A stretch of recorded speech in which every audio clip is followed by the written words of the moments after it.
Quelle Église, c'est-à-dire quelle dénomination du christianisme est la véritable Église? Quelle Église, celle que Dieu aime, chérit, et pour laquelle il est mort? Quelle Église est son épouse?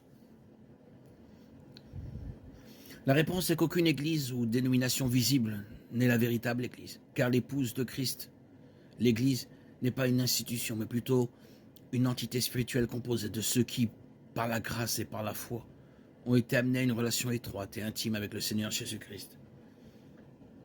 Éphésiens 2, 8, 9.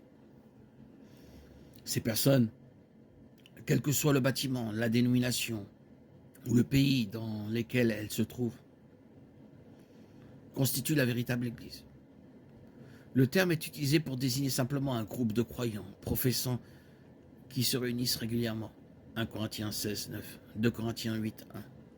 Nous voyons l'intérêt de Paul dans ses lettres pour les églises individuelles dans diverses villes le long de son voyage missionnaire.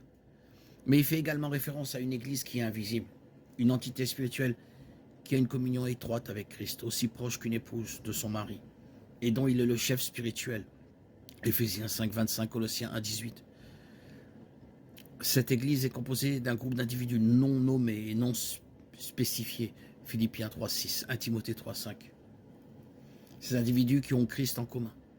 Il est facile de se laisser prendre au piège par l'idée qu'une dénomination particulière au sein du christianisme est la véritable Église.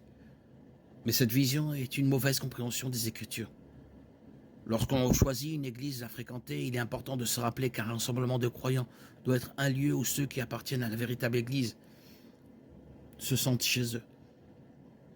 C'est-à-dire qu'une bonne église locale défendra la parole de Dieu, l'honorera et prêchera fidèlement, proclamera l'évangile avec constance, nourrira et prendra soin des brebis.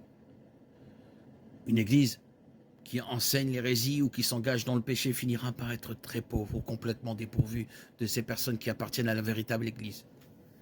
Les brebis qui entendent la voix du berger et le suivent. Jean 10, 27.